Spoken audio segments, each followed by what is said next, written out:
Some of what you're about to hear may sound impossible. Stories about hidden abuse, psychological control, and systems most of us were never meant to see. If your first reaction is disbelief, I understand. In many ways, that disbelief is a privilege. It usually means you've lived a life where these kinds of horrors never touched your world. So instead of asking you to believe everything immediately, I want to offer a few containers. Ways to understand how something that sounds unbelievable might still exist. Container 1. Documented history. History already shows that governments have conducted secret psychological experimentation.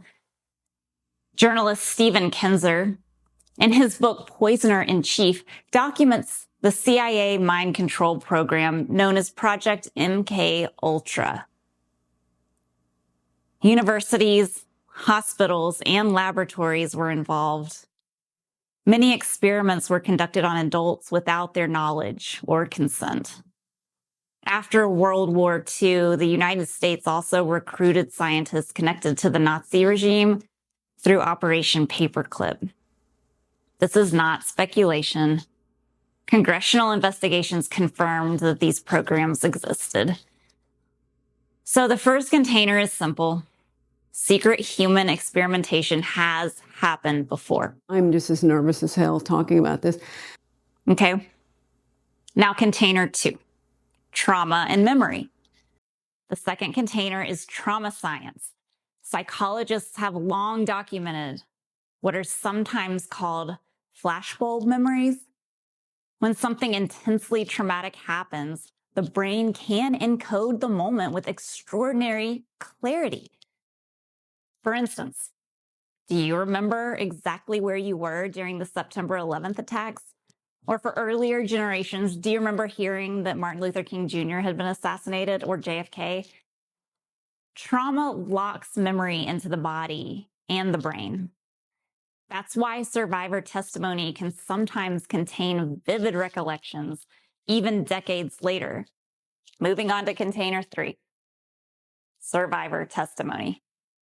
A small number of people report experiences involving organized abuse and psychological conditioning. For the purposes of this conversation, we will refer to these alleged systems simply as MKUM. For many listeners, this will sound unbelievable. And if it does, I'm genuinely happy for you. It probably means you lived a life where you never had to encounter something like this. But there are people who say they did, and I believe them. Listening to survivor testimony carefully and compassionately is one way societies begin to understand hidden forms of abuse.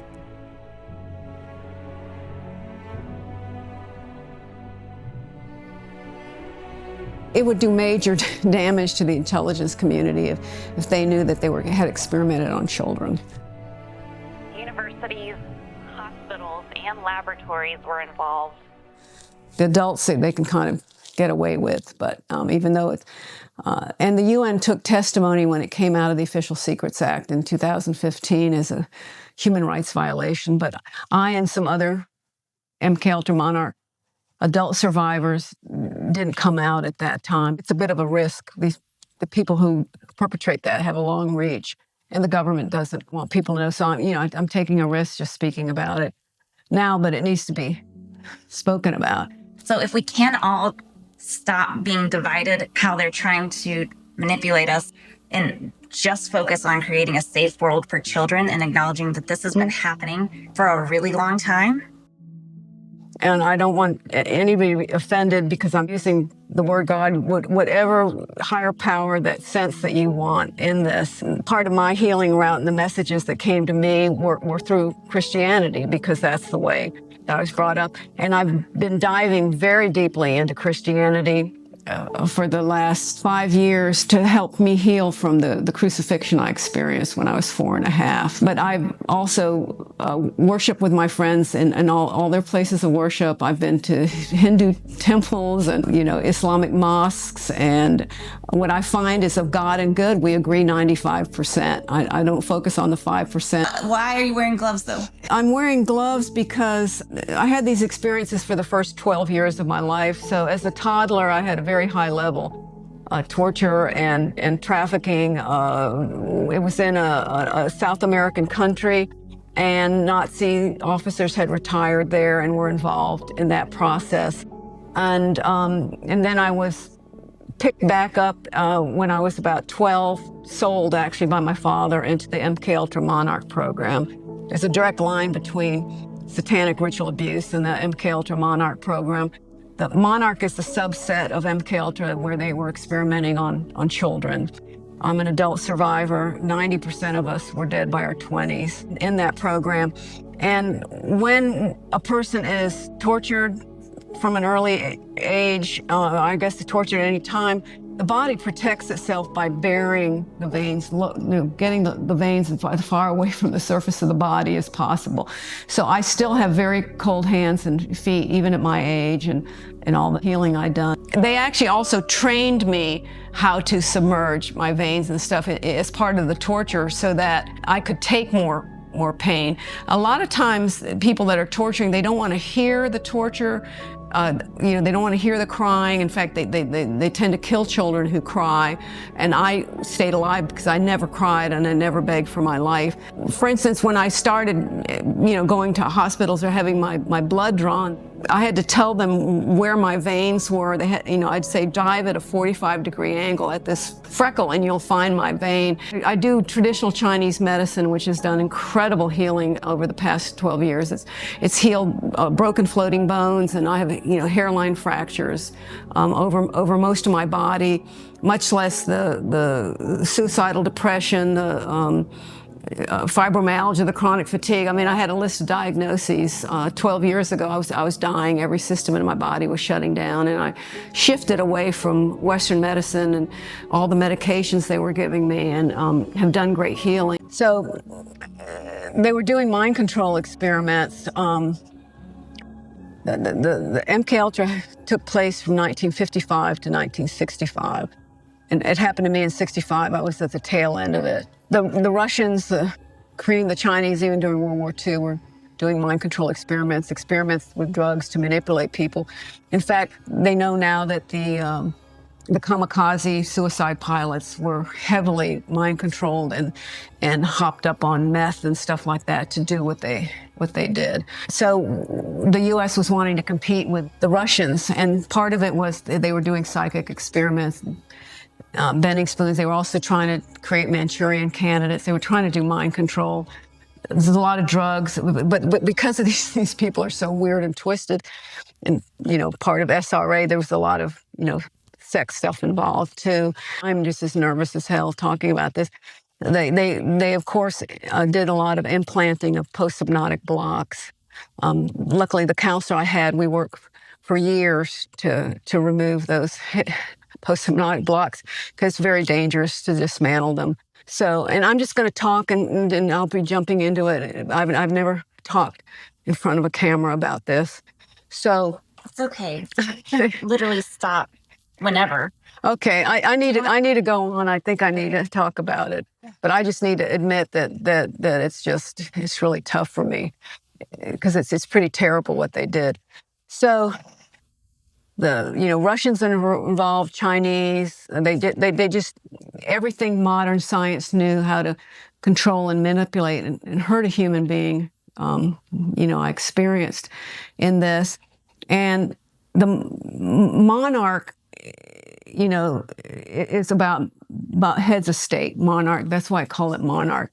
So the Nazis, scientists, a psychiatrist, had discovered in their twisted research that children of multi-generational pedophilia take in vast amount of information, retain it, and can regurgitate it. They can talk about, what they remember. We cross semantic barriers. We have the aha brain, and we have some psychic abilities. There's just something built in. I don't know if it's multi-generational hypervigilance or whatever it is. They knew this, and so they knew that they made good operatives because they could. People who are multi-generational pedophilia and SRA have built dissociative systems to, I dissociated to live through all what I lived through. I was out of body a lot, looking down. I'd usually be looking down at myself from the front. Only time I looked at myself from the back was when I was on the cross. But they were running some experiments about communicating between submarines psychically, so they had me on submarine. I still to this day love submarines. But anyway, they were doing that. But the main program was that they wanted to ship children of multi-generational pedophilia to pedophile heads of state to pick up information and bring it back. So since I was trafficked as an ugly for snuff and torture,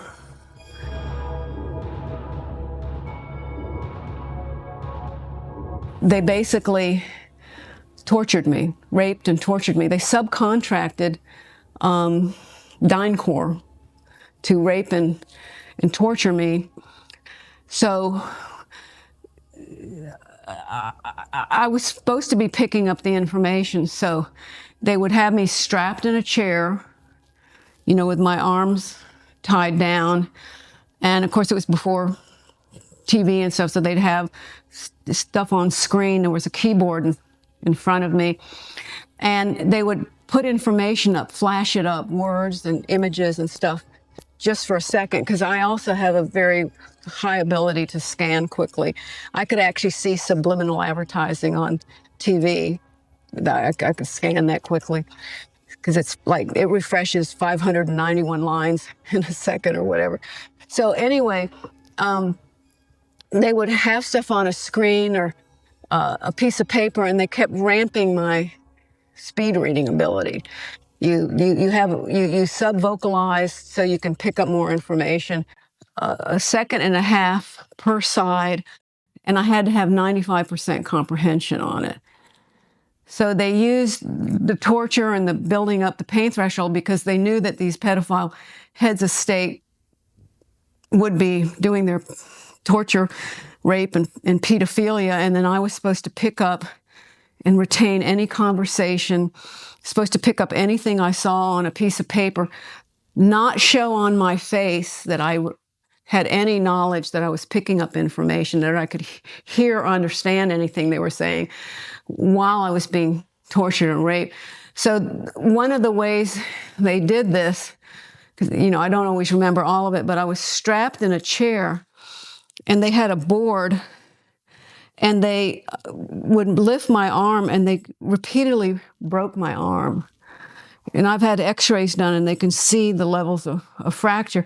But I had to do that and pick up the information. I was tested on, while I was being tortured, pick up the information and have to have that 95% comprehension.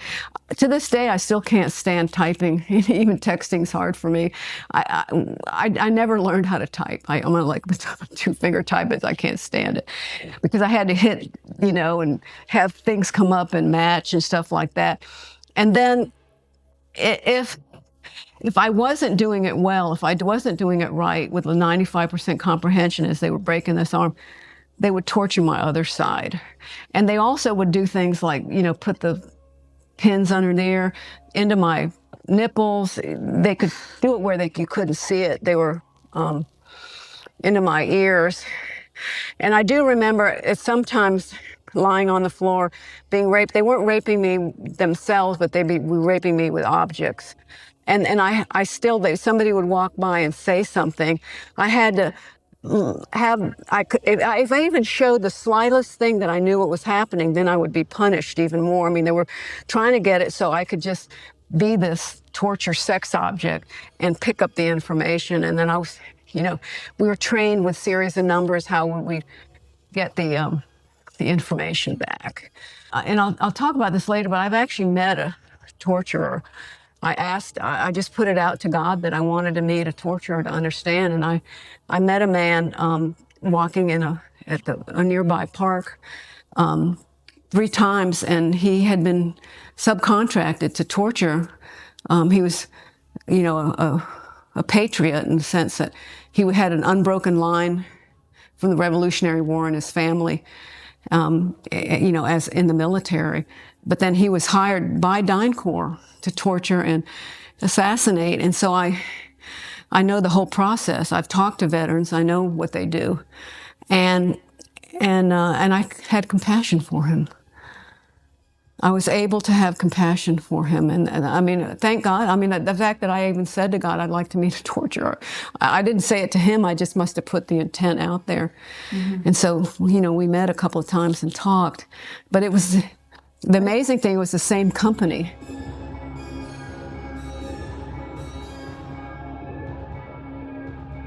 The deeper question may not just be whether these systems existed. The deeper question is what kind of system humanity chooses moving forward. Social theorist Rayanne Eisler describes 2 basic ways societies organize themselves: domination systems and partnership systems. Domination systems rely on hierarchy, control, violence, and fear. But partnership systems rely on empathy, cooperation, and mutual respect. For thousands of years, many institutions have been built around domination. Power over others, control through violence, and the belief that killing or crushing opposition is the way to solve problems. But history shows us something important. Domination never actually solves the problem it claims to fix. Violence may create temporary control, but it rarely creates lasting peace. What if the answer isn't domination? What if the real shift humanity needs is partnership, both with each other and within ourselves? Partnership means cooperation instead of control. It means protecting children instead of exploiting them. It means valuing empathy and care as forms of strength rather than weakness. And it also means learning to listen to our own inner compass, the part of us that recognizes truth, compassion, and connection. Many survivors describe something surprising about their healing. Not just going to therapy, not just attaining justice, but a connection to something larger than themselves. A spiritual grounding that helped them survive experiences meant to destroy their sense of self. That spiritual connection isn't tied to one religion, but again and again, survivors describe it as the force that helped them reclaim their humanity. Child abuse is almost equal across all socioeconomic levels, professions, races, nationalities, genders even. We tend to think that there's less happening to, men and boys, but that's because they report it less. All the counselors say anecdotally that it's very equal. So when you're poor, you go the drugs, alcohol, jail route. But if you're wealthy, you get sent to the best schools, and then you're highly placed in government, law enforcement, the military, business, or the church, and you make mentally unstable decisions that harm and cost this country billions of dollars.